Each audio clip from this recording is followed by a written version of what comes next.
살면서 믿었던 사람한테 배신당하는 것만큼 정말 뼈아픈 경험이 또 있을까요?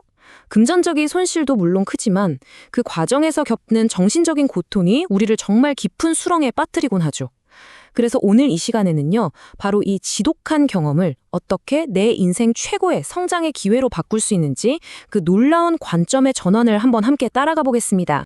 이건 오늘 우리가 살펴볼 내용에 나오는 실제 사연인데요. 아마 이 막막한 마음에 깊이 공감하는 분들 꽤 계실 거예요.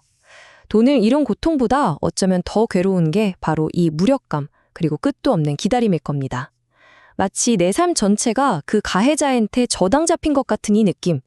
여기서 대체 어떻게 빠져나올 수 있을까요?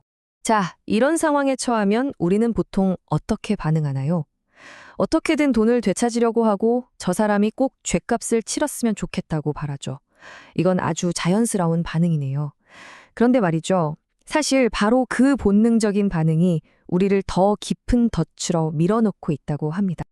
자, 여기서 첫 번째 조언이 나옵니다. 듣기에는 정말 힘들 수 있지만 이게 가장 중요한 시작점이라고 해요. 바로 그 돈은 이미 사라졌다고 깨끗하게 인정하는 겁니다. 담보도 없이 건네준 돈은 돌아오지 않는다는 그 냉정한 현실을 딱 마주하는 것. 거기서부터 모든 게 시작됩니다. 아니, 왜 이렇게까지 해야 할까요? 바로 이 질문이 핵심인데요. 사라진 돈에 대한 그 집착을 놓지 못하는 동안 우리가 정말로 잃어버리고 있는 건 과연 뭘까요? 사실 돈보다 훨씬 더 중요한 것들이 있습니다. 바로 이 지점에서 우리가 꼭 이해해야 할 개념이 있어요. 복수나 정의 구현에 대한 집착이 처음에 당했던 그 사기 피해보다 우리에게 훨씬 더 큰 피해를 줄 수 있다는 겁니다. 그 진짜 비용, 상상 이상이에요. 원본 자료에서는요, 이 보이지 않는 손실을 아주 구체적인 숫자로 보여주거든요. 잃어버린 돈 때문에 소모되는 나의 시간, 에너지, 정신적 고통, 이걸 전부 돈으로 환산하면 최소한 사기당한 금액의 10배에 달한다고 합니다. 10배요? 그러니까 내가 100만 원을 잃었다면 이미 1000만 원어치의 내 인생을 소모하고 있는 셈이죠. 근데 여기서 끝이 아닙니다. 상황이 더 나빠지면 그 손실이 무려 100배까지 불어날 수 있다고 경고해요. 방금 말씀드린 것처럼 100만 원을 되찾으려고 발버둥 치다가 내 인생에서 1억 원어치의 소중한 자원을 그냥 태워버릴 수도 있다는 거죠. 정말 무서운 계산법 아닌가요? 그럼 이 숨겨진 비용이라는 게 대체 뭘까요? 바로 여기에 나와 있는 것들입니다. 우리의 정말 소중한 개인적인 에너지, 또 무엇과도 바꿀 수 없는 마음의 평화, 그리고 앞으로 나에게 다가올 새로운 기회들. 더 나아가서 가장 근본적인 내 영혼의 건강까지. 분노와 미움에 사로잡혀 있는 동안 이 모든 게 그냥 고갈되어 버리는 겁니다. 자, 그럼 이런 생각이 드실 수 있어요. 아니, 고소는 왜 하냐? 돈 찾으려고 하는 거 아니었어? 하고 말이죠. 근데 여기서 법적 조치에 대한 우리의 통념을 완전히 뒤집는 관점이 제시됩니다. 그 목적은 회수가 아니라는 거예요. 법적 조치는요, 돈을 돌려받기 위한 수단이 아니에요. 그건 바로 단절을 위한 도구입니다. 그 사람과의 부정적인 인연을 공식적으로, 그리고 내 마음속에서 영원히 끊어내기 위해서 마지막 경계선을 긋는 행위라는 거죠. 어떻게 보면 하나의 의식 같은 거예요. 그렇다면 건강한 처리 과정은 어떤 모습일까요? 첫 번째, 일단 공식적으로 신고해서 나는 더 이상 당신에게 휘둘리지 않겠다는 수의계를 박는 겁니다. 그리고 두 번째, 진술할 때는요, 내 감정은 잠깐 내려놓고 오직 팩트, 사실에만 집중하는 거예요. 세 번째가 진짜 중요합니다.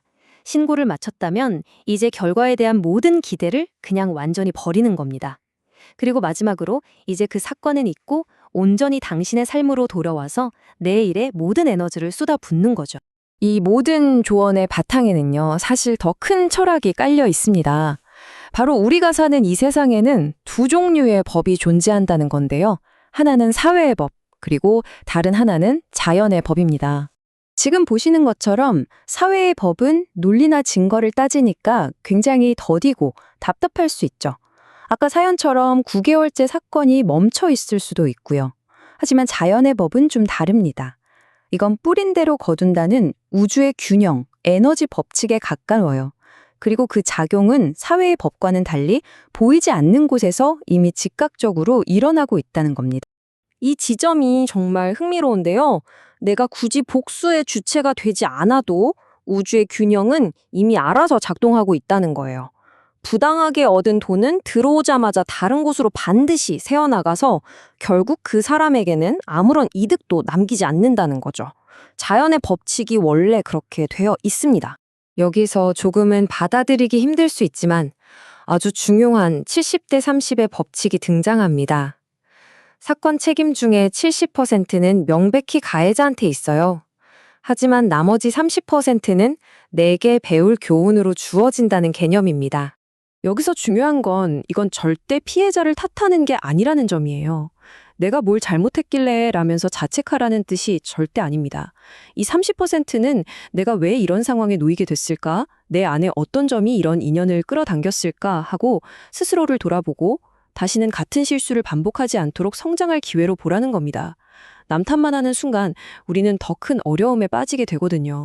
자, 이제 이 모든 과정을 통해서 어떻게 이 끔찍한 경험을 내 인생의 가장 큰 이익으로 바꿀 수 있는지 그 마지막 단계로 넘어가 보겠습니다. 손실을 이익으로 바꾸는 연금술이라고 할 수 있겠네요. 원본 자료에서는 이 모든 과정을 한마디로 큰 공부라고 부릅니다. 내가 잃은 돈을 내 인생에서 가장 비쌌지만 가장 심오했던 수업의 수업료로 여기는 관점의 전환이죠. 이 공부를 제대로 마치고 나면 우리는 돈으로는 절대 살 수 없는 지혜와 내면의 힘을 얻게 됩니다. 이 슬라이드에 있는 비유가 정말 마음에 와닿는데요. 이 혹독한 시련은 마치 불에 달군 쇠를 망치로 두드려서 강철로 만드는 담금질과 같다는 거예요. 무작정 착하기만 한 사람에서 세상을 바르고 또 지혜롭게 살아가는 단단한 사람으로 거듭나기 위한 필수 과정이라는 거죠. 에너지의 흐름으로 보면 이게 아주 명확해집니다. 과거의 분노에 계속 매달리는 건 새로운 에너지가 내게 들어올 문을 스스로 잠가버리는 것과 같아요. 하지만 그 손을 딱 놓고 앞으로 나아갈 때 비로소 새로운 기회와 더 좋은 인연이 들어올 공간이 생기는 겁니다. 그리고 마침내 내가 배워야 할 그 30%의 교훈을 깨닫는 순간 우주는 내가 잃었던 금전적인 가치 그 이상을, 즉 더 단단해진 나 자신과 새로운 가능성으로 반드시 채워준다고 합니다. 오늘 내용을 마무리하면서 이 질문을 한번 던져봅니다.